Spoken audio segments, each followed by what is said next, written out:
we're just going to give it a few more minutes for persons to join us. Good afternoon. Thank you for joining us on this beautiful, beautiful day. And I am going to stop screen sharing now. So that.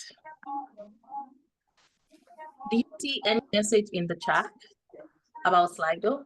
Or I just need to know if I'm going to have to repost it. Yeah, there's no message in the chat, so maybe you have to repost. Okay, so I'm going to keep reposting it throughout the course of the meeting, so that as persons are coming in, they can see. All right. All right.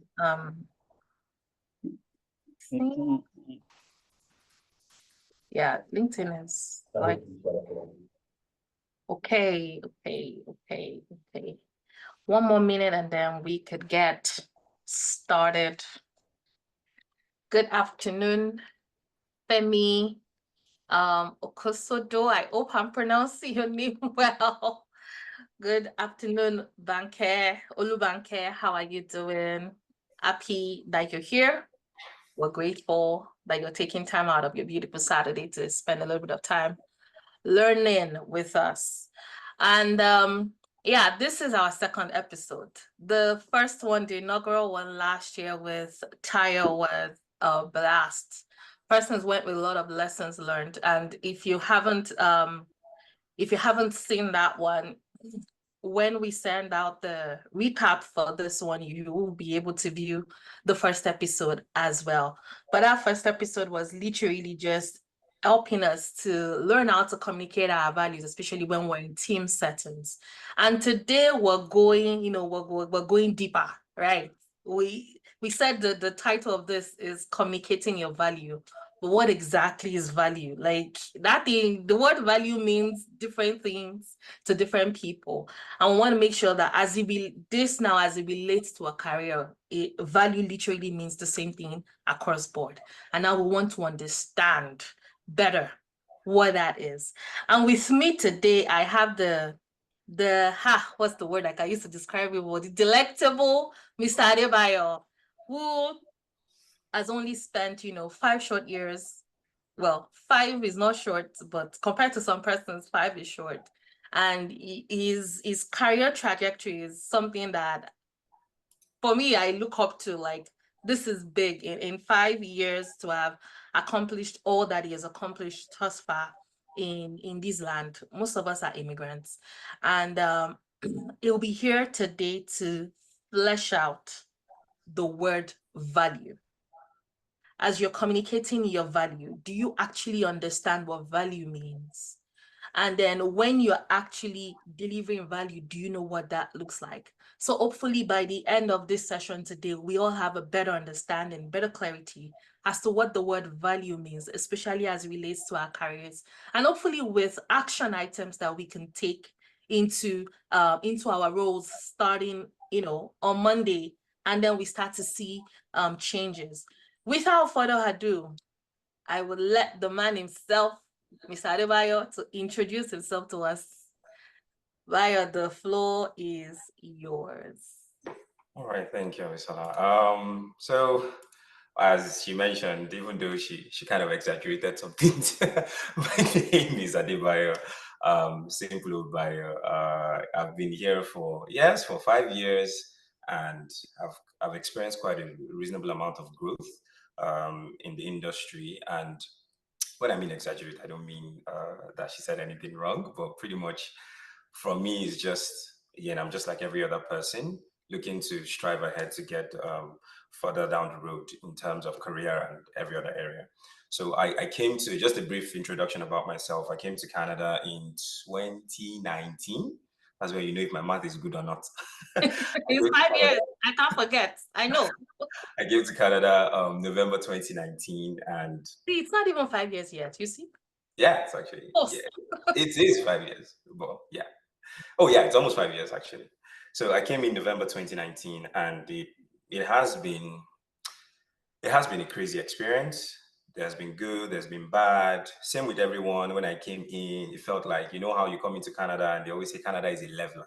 feels like you always, the analogy I usually use these days is when you come to Canada, it's like jumping in a pool. Eventually, you come back to the surface if you do the right things. But for me, it was coming in, hustling and trying to see how to get ahead and understanding Canadian culture. And in 5 years, it's been good because I have worked in 3 organizations. And again, let me put this disclaimer out there. Everything I'm going to say today is they are my own thoughts, my own words, not representing my organization, just pretty much my own perspective and experience on things. So yeah, I have learned about Canadian culture, jumped between 3 companies, like I mentioned, mostly in financial services area. My focus is in technology GRC, and I've managed to at least make some strides in terms of my career.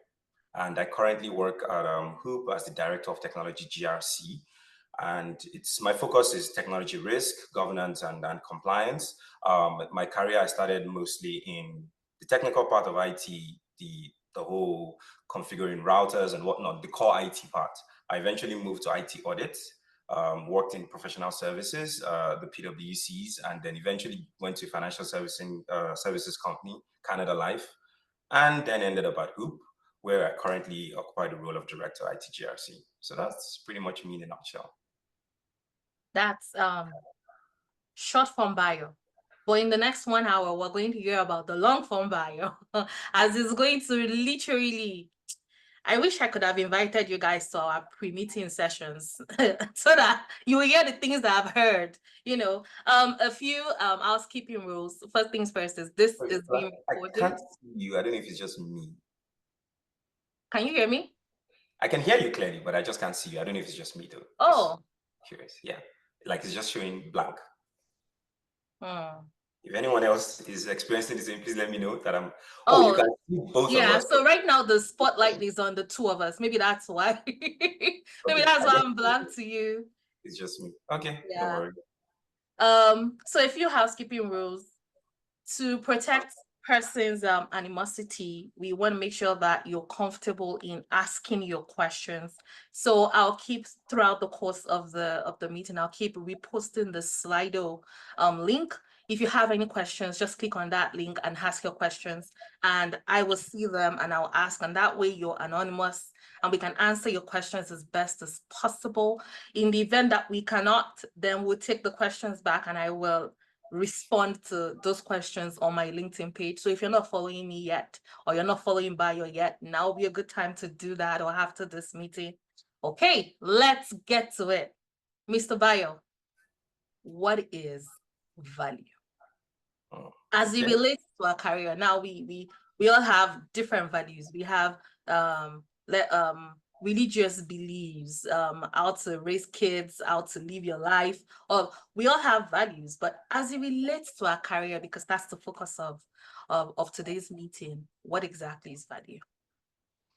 Good question. And that's a good starting point because, this series is about communicating value. And the challenge often is if you don't understand the fundamentals, you will just start off in a wrong trajectory and you will keep on stacking up on all kinds of wrong or flawed ideas and start going in the wrong direction. So that's actually an amazing question. And I think it's a good place to start. So, and yes, as you mentioned, there's a lot I can say on this. So I'll just shrink it to some very specific things that will be important to everyone on this call. So value is just at a general level. Value is importance, worth, or the usefulness of something or of a person, right? And that's the context of value we're talking about. And as Abishala mentioned, it's not from that context of what are your values in life. It's more from the context of what is the importance, worth, or usefulness of someone or something. And in this case, we're talking about ourselves in terms of career. So what I'm going to do is, when you buy an IKEA product, I'll use IKEA or any product that comes in a box, you take out all the different, I don't know if everyone does this, but this is how I arrange stuff. I'll take out all the different components laid there. And then first of all, I'll make sure I have all the components. Then I'll start to assemble it together. So where I want to start from is, what are the components of value? And from the perspective of something being important or of worth. And this, I didn't read from any book. It's just based on my experience and my knowledge of what I've seen so far. The components I see are, one, knowledge. And I'll still touch on each one of them. knowledge, principles, delivery, and target audience. Those four things, in my own perspective, are core components of value. And the degree to which we understand these things is the degree to which we'll be able to become valuable. If I put everything together, so now it's time to assemble the IKEA products. And I'm not marketing for IKEA. I'm just using them as an example because They everyone can is bring, they can make you brand ambassador. who knows.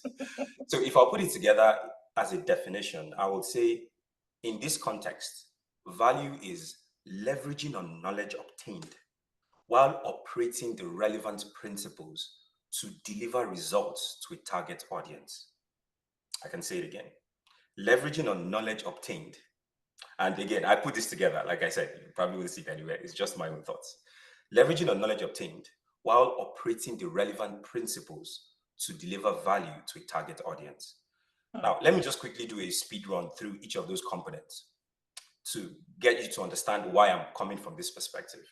Knowledge, the first thing I said, this is the foundation when it comes to value. For anything, for a person to be valuable, it has to do with, it always has to start with, what is the knowledge? And this speaks to competency. It's the foundation of value in any area. Let's even look at career. If you say you're a cybersecurity expert, you have to know networks, you have to know systems, you have to know ways to protect systems, you have to know cybersecurity jargon. You have to know all the things that come with that. If you're a scrum master, you have to understand agile principles. You have to know what stand-up meetings are. You have to know this. You have to know that if you're a business analyst in a certain area, you have to know the basic fundamentals of business analysis. And that's the reason why we go to school. If you think about it, our life goes through that path of us obtaining knowledge because we want to become valuable. So that's the first bedrock. The second one, principles. And this is the one I feel like people miss out on a lot. In everything we do, and principles apply at a generic level, and sometimes they are specific. They are fundamental facts that serve as the foundation for a system. So in every system or in every area, there are principles that govern the way those things work. If you are able to understand and unlock principles, you will be able to navigate that particular area. I would use, before I go into examples of what these principles are at the generic level, I'll use an example of many of us on this call. From the names, I can see that they're Nigerians on this call. One of the problems that we have in Nigeria is two things, actually, two of these things I've mentioned, where things don't work the way they should is knowledge is missing from the right places, and we don't know how to operate the right principles. If you come to this part of the world, they operate those principles. And just to give examples of principles, one, the first one that I believe is arguably the most critical is mindset. You first have to have the right mindset when it comes to when it comes to life, when it comes to anything generally.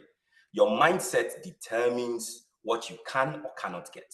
If you believe you can get something, you get it. If you don't believe you won't get it, you will not get it. It's pretty much how life works. Then two other ones I'll just mention in the interest of time is diligence and character. And by character, I mean specifically integrity. So diligence, I'm a Christian, and I'll use this example from the Bible that says that if a man is diligent in his ways, he will stand before kings and not mean men. You know, many Christians read that and they're thinking, yeah, this is what God is saying to us. It didn't say if a Christian is diligent, if a man, which means anybody. It is a principle open to all. And that's the reason why when people say, this person is not a Christian, but they're doing well. Yes, because they're operating the principles. And the problem you have is people don't realize that these principles, they are things you know, but it's a question of do you operate them or not? Integrity.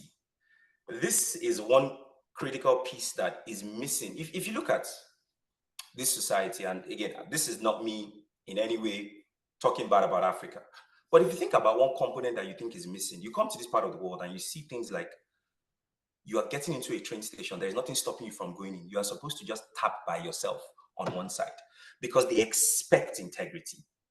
And if you look at your workplace, you see how someone who's grown up in this part of the world can come into a meeting and be like, oh, I slept off.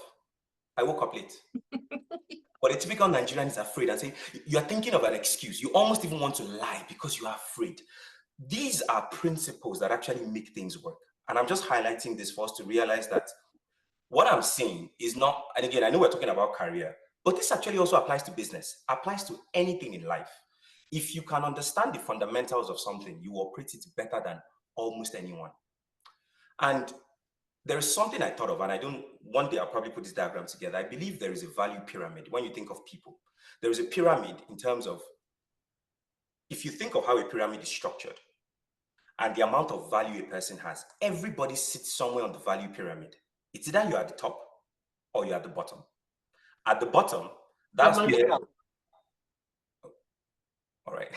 At the bottom, that's where you have many people. And that's where you have people where you can't distinguish between value, where you see, be like, yeah, if you can't do this, I can get 1,000 people to do the same thing. At the top of that pyramid are the people where they will say, oh, this is the only person that can do this. That person has the kind of value that no one else actually can provide, or very few people have. Getting to that top of the pyramid is heavily dependent on being able to operate the principles. And these are generic principles. As I talk through all the other things, I'll still mention some other principles that we are supposed to think about and start to operate. But don't forget those three. Those three are the most fundamental: mindset, diligence, and integrity. And I heard someone once told me something, that if you have someone that has integrity but does not have character, does not have competency, what happens is people would like to work with you. People would enjoy working with you because you are nice, you say things the way they are, but you're like a puppy in the context of a dog defending someone. If anything happens, everybody's gonna be like, oh, but that's it, because you're not competent. If your job is actually to protect, but if you think of a puppy, just not protecting, but it's nice, everybody wants to have it around. Yeah. But you see, if you have competency and you don't have integrity, character, you're like a snake. People would have you around when it suits them. You can use a snake to chase away people, but the moment they can get rid of you, they will get rid of you because they don't trust you, because they're afraid that one day you will turn back and bite them. So I just want to focus on this because I feel like this is where many people actually get it wrong. Now, the next thing is delivery. Delivery, there has to be clear results in everything you do. And results will vary depending on what you do.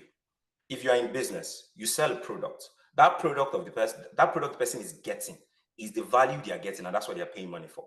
If you work in an organization, your deliverables, you provide a document. Did you even know that sometimes your deliverables is actually coming into a conversation and being able to navigate to a solution or provide ideas?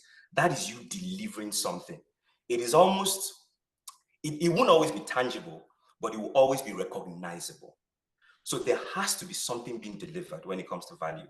Then the last one, and arguably one of the most important ones, I know I've said important a lot, but this one is quite important: target audience. Without a target audience, value has no meaning. Did you know that the value of something is determined by those who need it?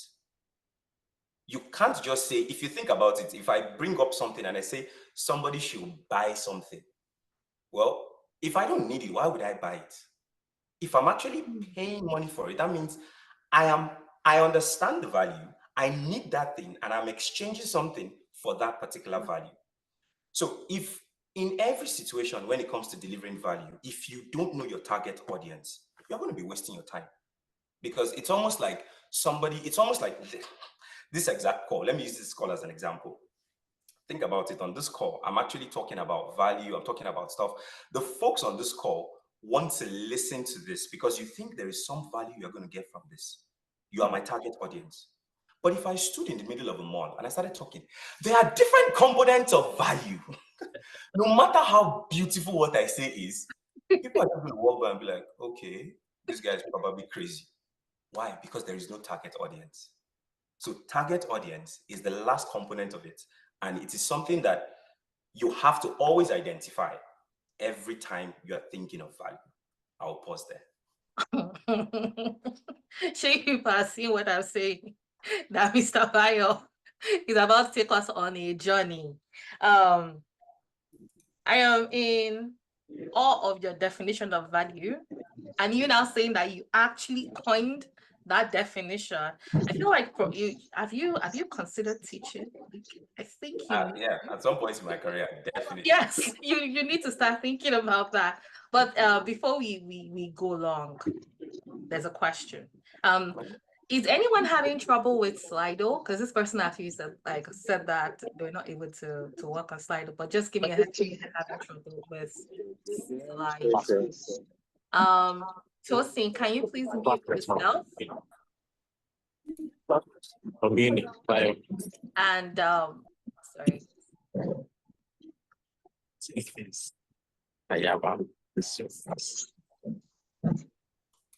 Bayo, I just muted you. Okay, you're not muted, right? No, I'm not. Mute.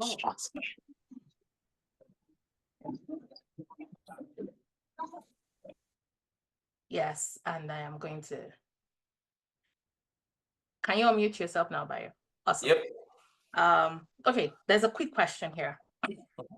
And this person says that if at the beginning of working in a new organization, one does not have the requisite knowledge, or they are new to the country, so they're finding it hard to adapt to the system of the new country, how can they communicate knowledge/value? I will try to reword that. I would say knowledge alone is not value. So like from what we've heard thus far, knowledge alone is not value. So I would say, how can this person communicate value that one has gained in an industry where first impression matters?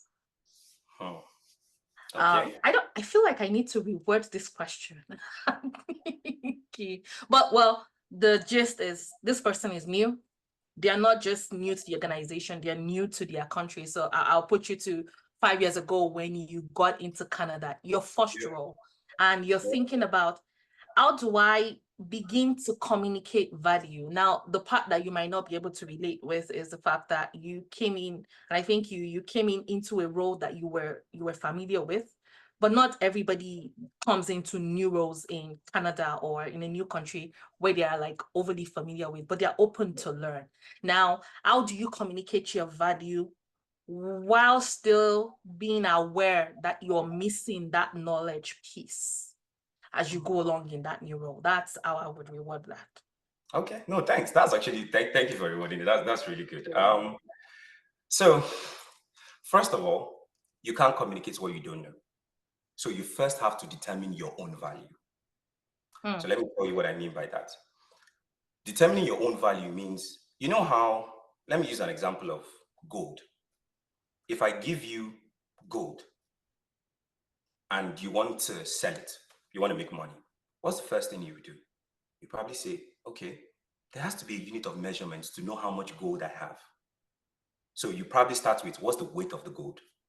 If you weigh the gold and it is 1 ounce of gold, you're like, okay, I have 1 ounce of a gold bar. What's the next thing you do?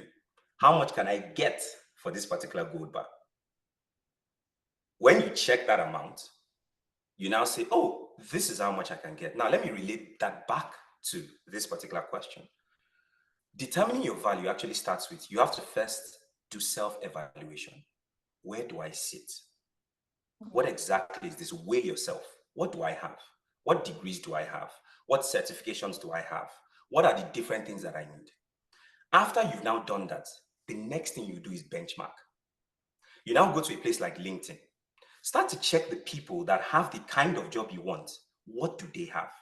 Start to look at the job applications, the job profiles, the different people that are in the positions where you're like, these people seem to have figured it out. What do they have? What happens in that process is you are starting to attach some form of value to yourself to say, okay, based on what I'm seeing and based on what I have, okay, this is what the difference is. This is where I seem to be.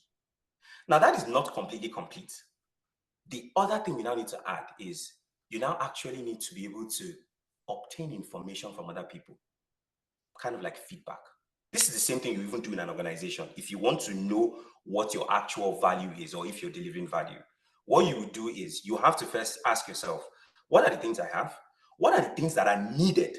Where is the difference? What do I need to cover?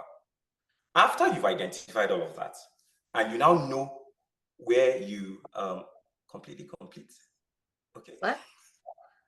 No, sorry, I just saw something in the chat. I'm trying to. So when you figured out what you actually have versus the kind of people or what you want to get, you do a gap analysis and realize that, okay, these are the different things that I probably need to learn. You have to first know that gap, because what happens is sometimes people get distracted by what other people have, and they don't tend to look inward first. You are supposed to first look at yourself and say, where do I sit in the midst of all of this? You have to, because you know how I said the whole gold bar thing, where you wait, you check the price, you now go to someone and say, this is 3,200 based on Google, buy it. And the person is like, no, I'm not going to buy it at that price. For me to buy it at that price, the gold should be sealed and should come with a certificate. I'm like, oh, okay. That's what happens when you start the process of evaluating, getting feedback and saying, oh, okay, I don't know this, I don't have this, I didn't do this, this is what I need to do. In the process of gathering all that information, what you're now saying is, okay, so if they say people in this particular field, in this cyber field, they know this, I'm looking at this person profile, this person has this person has this. I don't have this, I have this. I have this, I don't have this. What you're doing is you are creating a catalog of the things you are supposed to be. You are creating a catalog of things you're supposed to cover to become the person that you want to be. Now, when you get into that position where you are executing stuff, the one thing I want to say, especially for immigrants generally, is you are unique. Don't kill your uniqueness. You know, we've all heard about this thing of Canadian culture, Canadian culture. You are supposed to blend into the Canadian culture, but not to the point where you lose your person. Your own persona still has to come through in some areas, because there is no one like you. There are experiences you are bringing from other places, but you have to identify those things. Let me tell you something. Nobody will pay more for you than what you have put yourself as in terms of value. Have you ever gone to the market and saw something and they said it's 1K and you're like, oh, I would rather pay 1, 2. No, you want to pay less. So you have to make sure that you are valuing yourself appropriately. First off, it comes with those principles I also mentioned, mindset and whatnot. Now, if you've done all of that, you now get into an environment. You are like, okay, I want to communicate value. Then you see that definition that I gave at the beginning of knowledge. We've talked about knowledge. You are operating the principles. You are delivering. You have to know your target audience, and you have to even know what value means to your target audience. One of the biggest mistakes I've seen people make is they assume what value is to someone else. So you come into, you're like, I want to tell this person I'm doing this. What if all of that doesn't matter to me? So it's all about your target audience. So if I bring it down to the context of you've gotten a job, you're in a new environment, okay. First ask yourself, what is the relevance of my job in this company? If I'm kicked out today, what does it mean? If I am not able to do this work and they are not able to hire anyone, what does it mean? You are there for a reason, right? You have to know why. You have to know how your everyday tasks connects to the big picture. The better you are doing that, the more valuable you become to an organization.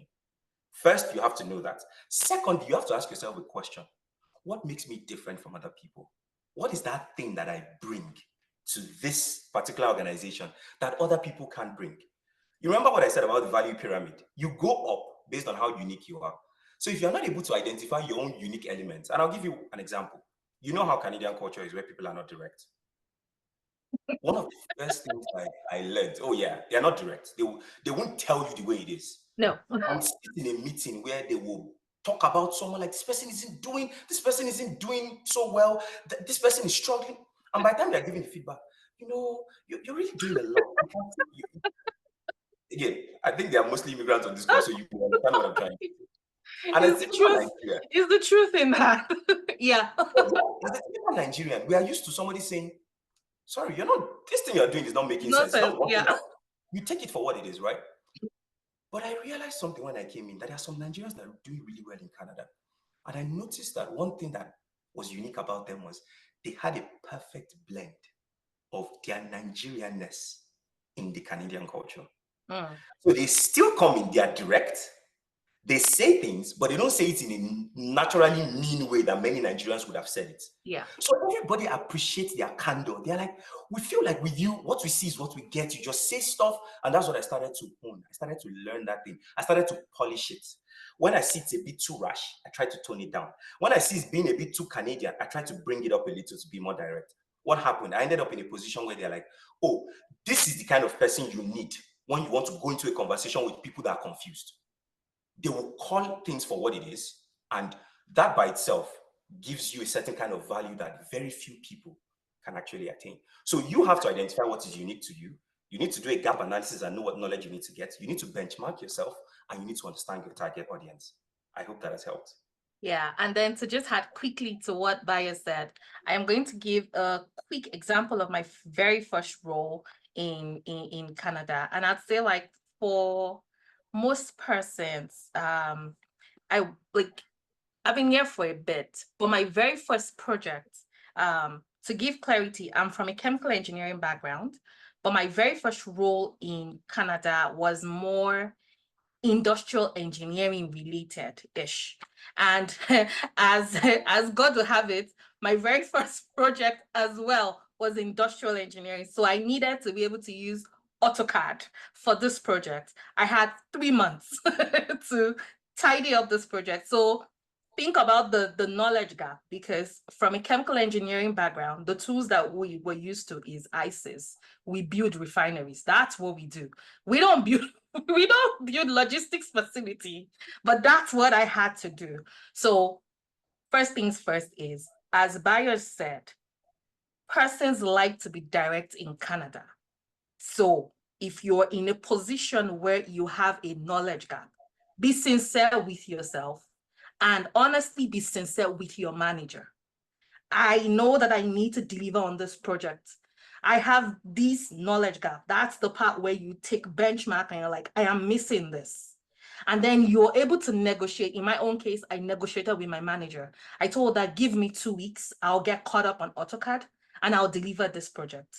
It was 2 weeks of sleepless nights learning or relearning AutoCAD, but I did it. And then I delivered my project in less than 2 months after. I delivered my project on the budget before the deadline.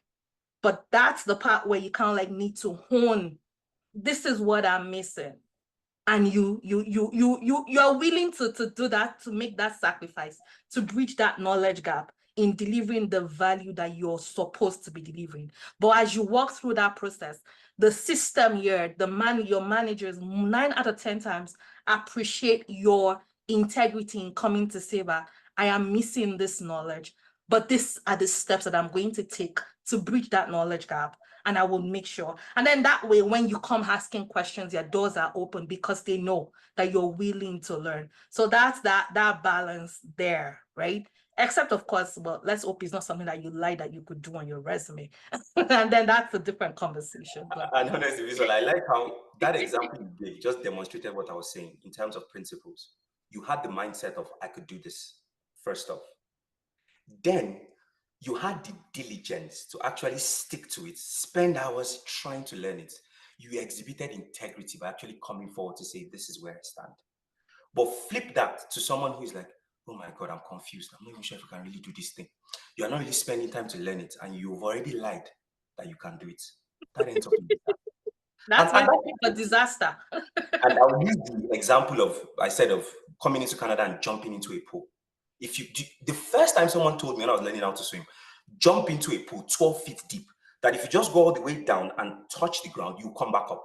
I'm like, huh? It didn't make sense. But I did it and I'm like, oh, and that's what happens. If you actually equip yourself, you already have the things you need to come back up.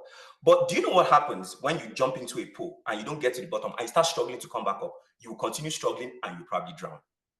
So the people miss that big picture, especially when you're like, oh, I just want to, when you're focused on the value you want to get, which is money. I just want to make money. I just want to get this job. I don't want to lose this job, but you're not focused on the right things. What happens is you end up struggling. You can even be struggling and still come back up, but you are still struggling. That's where the problem comes. Those principles are very key. Awesome. So now I'm going to combine our next two questions together. Now that we understand what value is, how do you know that you're delivering value? That's one. And then, or better still, yeah, how do I know I'm delivering value?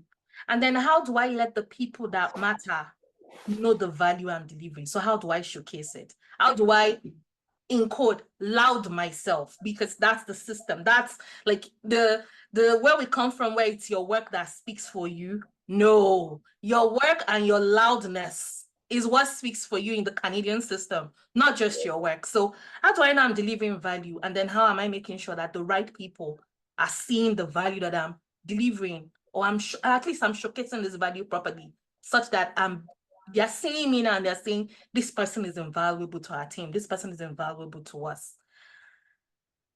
Questions, I guess, Mr. Bayo. Now, part of the things I've said still applies in terms of you have to first know your value, do a self-evaluation, do benchmark. But I'll just jump straight to the key thing you have to start with if you're within an organization. Seek feedback. You see this thing, I feel like people make mistakes in this area.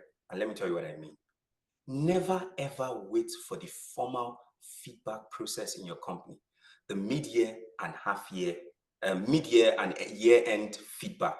If you are waiting for that, think about it. What you're doing is you're waiting for either 6 months or an entire year for someone to tell you something that if you had known earlier, you would have fixed and been in a better position. So if you actually think about it, if your goal is to improve, you are actually supposed to continually seek feedback. In fact, I would dare to say part of the things you can implement is if your job is a steady state job where you're doing the same types of things over and over again, your supervisor or whoever you're reporting to, as much as this is possible, and based on conversations with the person, book monthly sessions for feedback.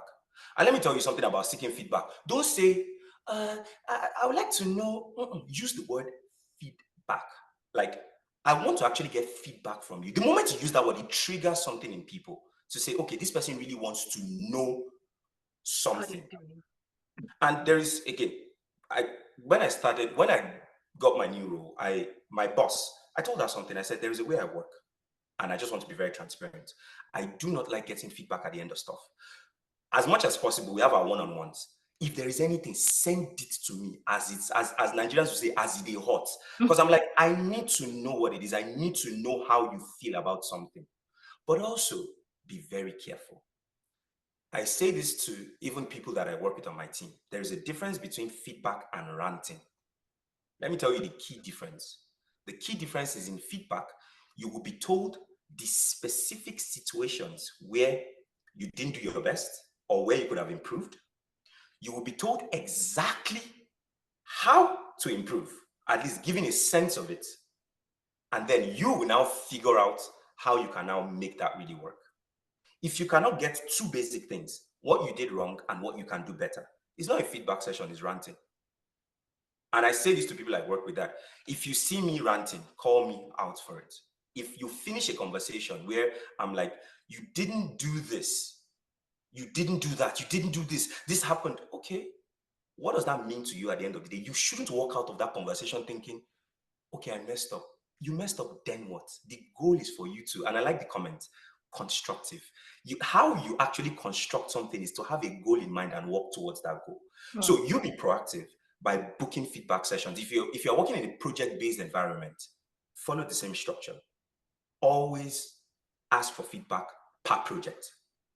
If you even have a business, customer feedback is how you know you're not deluding yourself. You see how I use the example of that gold of 1 ounce, you go and say 3,200. You go to someone and the person is like, I can't pay that amount because it's not sealed, it's not this, it's not that. You've gotten feedback. You can't beat the person and say you must buy it at this amount. You have to take that feedback and go back and do what needs to be done and come back and represent it.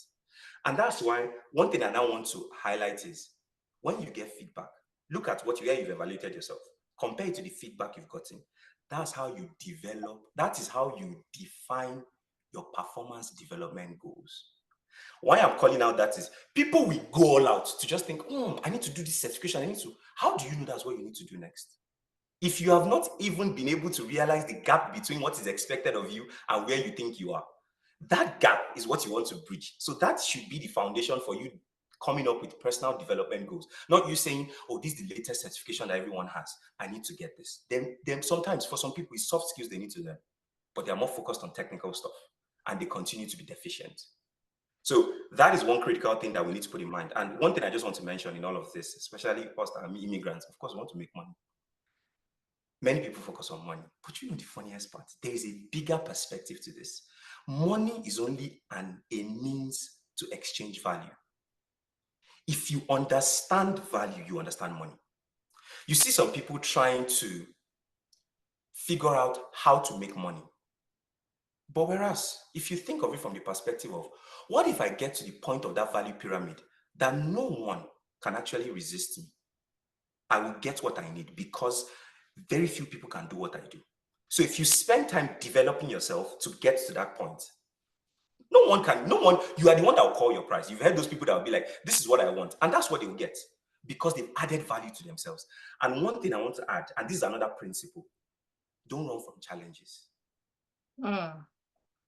Many people will enter an organization. Oh, they're not paying me to be doing, and I'm always like, Jesus, you are missing the big picture. And why I say that is, you think if you are going through that challenge and doing all kinds of crazy things, it's for the organization. No, actually, it's for yourself.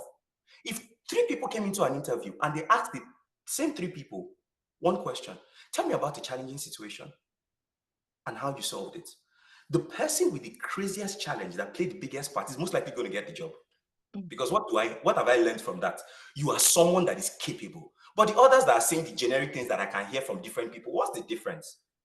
And the way to really not run from challenges is to have a solution-based mindset.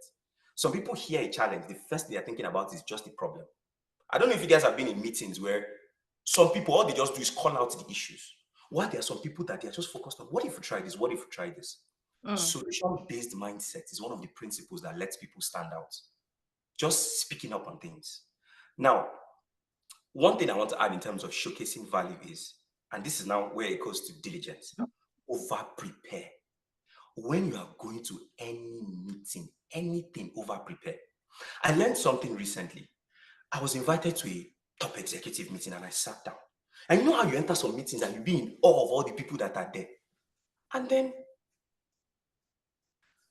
I'm a Christian, so I'm going to say it this way. The Holy Spirit told me something and he was like, do you know why you are here? You have something that they don't know. That's why they called you here. And let me give you an example. So it won't be something abstract. Imagine if they are trying to make a decision on some numbers, but you are the one that prepared the Excel sheet. As smart as they are with all the experience that they have, nobody knows the details in that Excel sheet as much as you. That's the value you have on the table. That's why you are there. So focus on just that and forget every other thing. Know that thing so well that if they mistakenly call you for one small thing, that is your time to shine. That is when you open your mouth and say something and someone is like, oh, okay, like this person he really knows it. Now, what happens with that is people don't always prepare. So when those opportunity comes, you can miss it.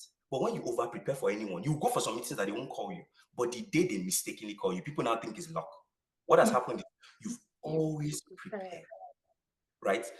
And another thing, don't assume that your target audience knows what you did. This is what you mentioned, Abisola, on you have to speak up. Something in the last episode that I even learned was have a bragging sheet. Write out all the things that you succeed. After you've written them out, say it out. Put it in conversations. Tell your boss, yeah, I worked on this particular thing. It was a bit challenging, but I did this. I did. Talk. Speak up. I see many Nigerians, many people, many Africans, many immigrants come into meetings and they're shy. Speak up. Another area where people mess up is you don't say your ideas. People keep the ideas to themselves. Don't let me talk. I don't want them to think, what if the idea is not good enough? Your ideas are a combination of your knowledge and experience. One idea may be what someone says, that's actually a really good idea. And you stand out to that person and you start becoming valuable to the person because they'll be like, I like the way this person thinks. Sometimes it's even questions. You can just ask a question in a meeting that nobody thought about. And that's the way you stand out. And all of a sudden you're thinking, this person seems like someone that just thinks in a certain way. And that is value. And that can set you apart from all the other people that are doing the exact same thing you are doing. So really, it comes down to speaking up, knowing what your value is, having the right mindset, and throwing yourself at problems. Thank you, Adebayo. Like the bragging shit, what that what that first episode did to me, like at work. Now I'm a lot more conscious. I guess at some point you get so comfortable at work that you stop paying attention to your successes, to your wins, right? And after that episode, like my husband and I, we had to start. I'm like, babe, I need to start thinking. I know, like I've done things at work now. Why can't I remember my successes? Like, yes, as Tayo said, you need to maintain a bragging sheet. We have a series of questions now, and I feel like those series of questions will kind of like help us wrap up this Okay. this episode. There's this person here telling me that they are generally a shy guy. They are working on public speaking, and I will tell you right now that public speaking has nothing, absolutely nothing to do with being able to brag about your successes. They are two different things, right? Because on your teams, on your individual teams at work, you've worked with persons long enough, or at least to some extent, that you've learned to speak up. So that's where your bragging starts, where you brag on your small team, and then and then somebody goes somewhere to say, oh, this person has done this and this person has done that, and it goes from that small circle. I'll say something. I'm also a shy person. Most persons don't believe it, but I'm a naturally shy person. I'll do anything to avoid being put in the forefront. But the thing that Canada has taught me is that when it's time to speak, I speak. I speak because you don't have a choice. I remember my first role, very young person. I remember I was doing a one-on-one with my manager at the time. And she said, Abisola, when you interviewed, I love how you interviewed. But I've been told that you don't speak up in meetings. You're a very smart young lady. You need to start speaking up. Like you imagine getting that kind of feedback from your manager saying that, yo, I know that you have a big brain and your brain is good, but you need to start speaking up. And that's it. I've maintained that. I have maintained that. And I've been in different types of organizations, but I've learned to speak up. You have to. So now let's get to the questions. Are feedbacks best from managers or also from coworkers? What are your thoughts? So I'm a director and I lead a team. And I just want to make something clear that it's a practice that I do. I seek feedback more from my direct reports, my peers, than even my manager. And I'll explain why. Now, I'm not saying everyone has to follow this model, but here is my reason. Of course, I know my target audience. My target audience is my manager. So I need to make sure that we're always aligned. But here is the thing though. If I really want to improve, because the thing that matters to my own manager is just probably one sliver of who I am as a person.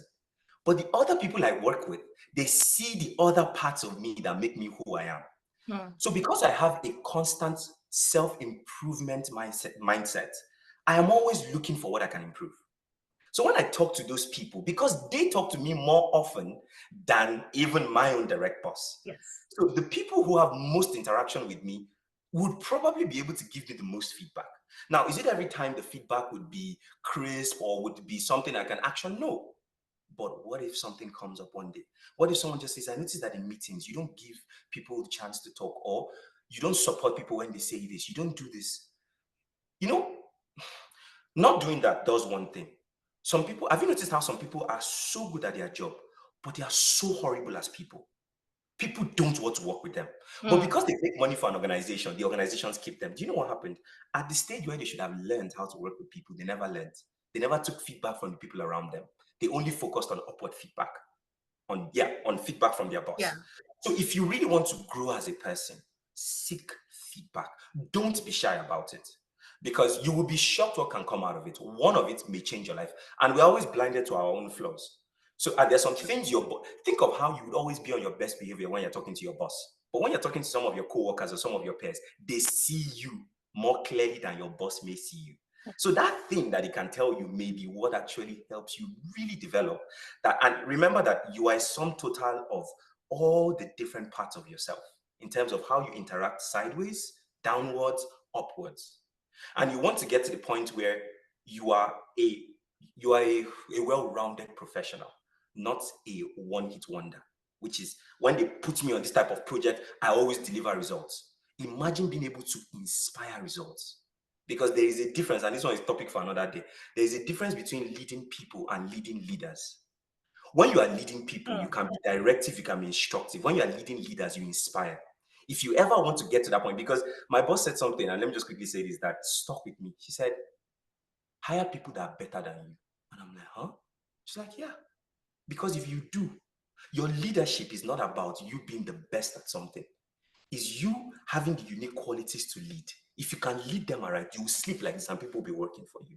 That's why the smartest people don't have to do everything. They just have to figure out who can do it best.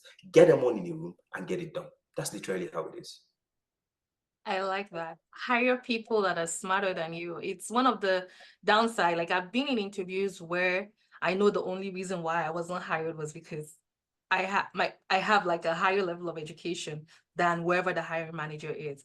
And I know in my heart that it's your loss because my goal was to come and learn from you because whether you're willing to admit or not, you're more experienced than I am, right? Hire persons. Like it's one of the few things that if I'm ever in the position to make hiring decisions, that's what I do. I'm looking at, okay, so like I'm looking to hire a PM. Fine, I'm a project manager. So, oh, we're looking to hire a PM. For me, I'm paying attention to what an interviewee has that I don't have. Right. If you come and tell me everything that I already have, is hard. I'm like, okay, so I can do that, I can do that, I can do that. But then you come and you tell me two more things that I cannot do. Like I'm like, oh, okay, wow. Oh, so if we bring this person on board, this person can teach me this. I don't have to go pay outside for this. Like, and I feel like that's like when you start to make hiring decisions, those are things that I love that. That's all I'm saying. I love that. Question number 2. How can you measure leadership gaps? So like how do you know the gaps? Like for instance, you're a leader at work. How do you know the gaps that you need to fill personally as a leader? Okay, that's a broad one, but I'll try to, because that one I could talk all day about that because it's a journey that even I myself I'm working through and I'm learning. First off, you have to understand that there are a lot of things that come with leadership. And one of the things I mentioned, one of the things I mentioned around leading people and leading leaders, those are two different things. That's one of those principles that the moment you unlock it, your life starts to change, where you realize that when you're working with people, there is a difference between coaching, teaching, and mentoring. But let's park that one aside. Going back to how do you, what's the question again? How do you improve as a leader, right? Just want to Yes, be how sure. do you know what to Hmm. improve as a What to leader? improve as a Yeah. leader? First off, I think that's where mentorship comes in Mm. because you need someone who has walked the road to look at you and start to tell you things you need to consider, things you need to improve upon. And that's also where acquiring knowledge comes in. Some people are on this call because they want to learn something. And first off, let me say something. Success is self-leadership. Because if you succeed as a person, it means you have led your life the right way and you've succeeded. Mm. So there is a form of leadership at every level. Then there is a form of leadership in terms of people. Go back to something we said earlier, 360-degree feedback.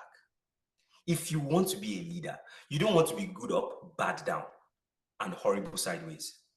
You want to know what everyone thinks about you. Can I tell you something that really shows people's character? Pressure. When you are under insane pressure, you need to figure out how you relate to the people under you. Because from my experience, one of the craziest parts of leadership? When you have to deliver something, it is not dependent on you, but it's dependent on people. This is where many leaders get it wrong. When Yeah. some people, what they just do is, you know what, get out of the way, I'll do it myself. You start typing, you will never grow as a leader, especially if you know the work. That's the hardest part. In fact, whenever I hear people say things like, "Oh, you are in this," I'm like, I used to tell my bosses that sometimes I just miss tactical work where I can just do it myself. But the hardest part is getting other people to do things almost as though you are the one doing it and even doing it better than you. So how you interact with those people matters. So one cornerstone of it, without dragging this on for too long, is you have to get feedback. You have to get feedback from those people. If you're looking at leadership, a lot more of it is on soft skills than technical. But please, I beg you, know the technical. What I mean by know the technical is the best kind of leaders are the leaders that they can sit alongside. Think of a captain of a boat. Rather than saying, let's turn like this, let's turn like this, you pick up your own paddle and say, come on, let's go. And you are doing it well. Or sometimes you're like, guys, you know what? Let's all do this together. Let me show you how to do this fast. You have to also be sound at your work. But the next level is now, how do you communicate? Soft skills, communication skills. How do you perceive the big picture? Get feedback from leaders. Look at people that are 2 levels above you. If you can get a mentor, someone that is at least 2 levels above you, and try to get their perception on how they grow, how they manage things, get feedback from them, study them, look at the things they did, look at the things they know, and most importantly, equip yourself with knowledge. Go, you know, when people used to talk of conferences, this, that, I'm like, the kind of things I've learned from just listening to certain things, it shifts my mind. So especially for leaders, mindset is key.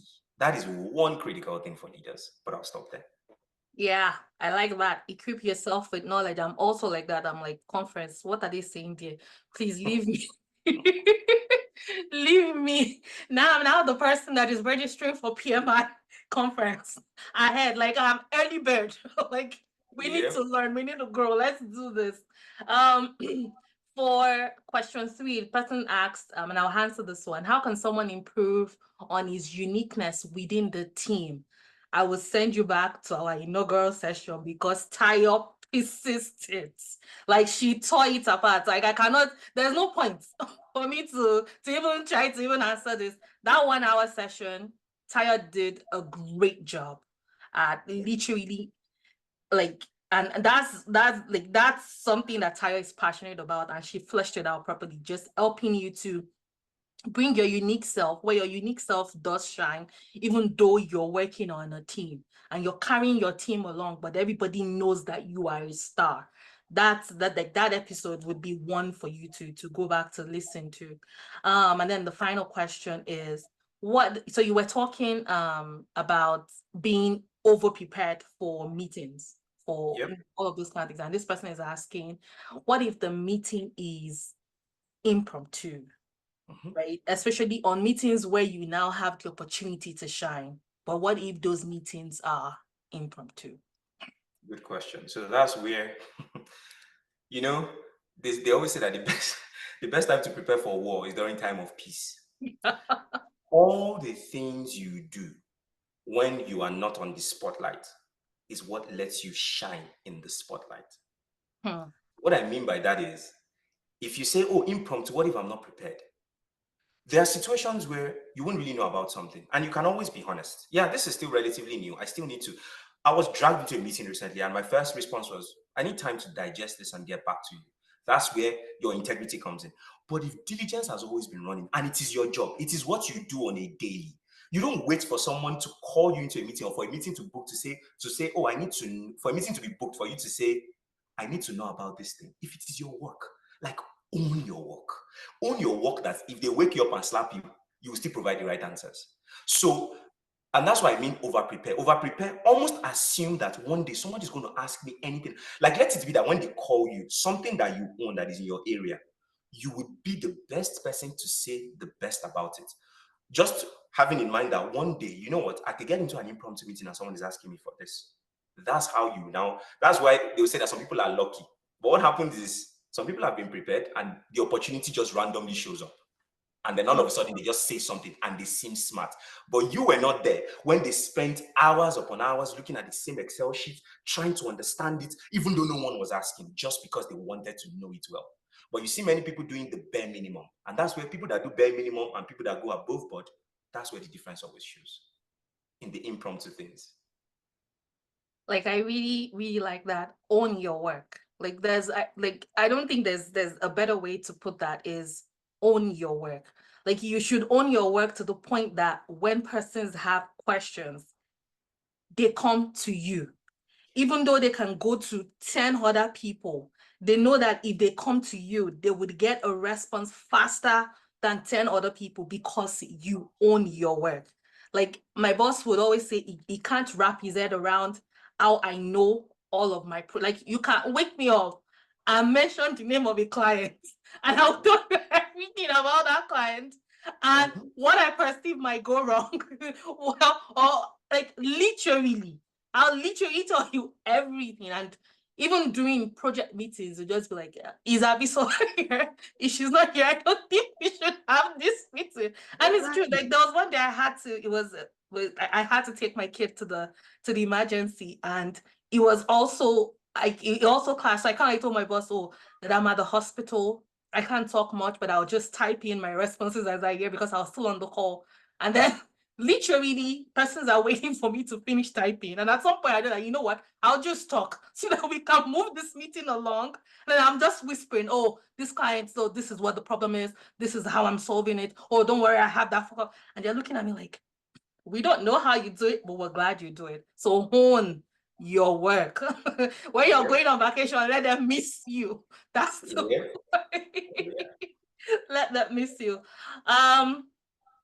Yes, for the person that asked if the recording will be made available, yes, it will be made available literally before the end of the weekend. We try to make sure that everybody gets it. And ultimately, this recording would also be posted on YouTube as well, and we will send the links to that out as well. I want to say thank you very much to Bayo for your time. I know like what persons are saying here is the 1 hour you're spending here, but I know that hours have gone in the background in preparing for this. I feel like you actually do more preparation for this than I do. And I'm grateful. I am honestly grateful that I would call and you would just say yes. And you would do all of this work so that persons can learn, persons can unlearn, and then they can relearn and they can, plan ahead, right? The first episode has me now handling one KPI at work that I did not even think was my business. And then within the past 1 month, now it's the PMO office owning that, right? Just by reason of that first episode. And I know that by the time I go back and I look at all of my notes, the lessons learned from this one as well, we translate it and we move, right? So thank you so much. And for everyone that showed up, I know it's summer, you're supposed to be out there having fun, and you're taking 1 hour of your time today to learn new stuff and just spend time with us and ask all of these beautiful questions. I am very grateful. Bayo and I say a big thank you. Next month, we have our 3rd episode on the 14th of September. Invites will go out, information about that one. That one is also fire. So like if you're a technical person, especially if you're an engineer, you don't want to miss that session. But then it's not just for engineers, right? It's being able, like now we're getting there. We're like, okay, so you have different stakeholders, right? That don't wait till next month. Wait till the end of this month. We'll let you know about next month. Thank you so much, everyone. Do enjoy the rest of your weekend. See you guys next month. Bye. Thanks, everyone.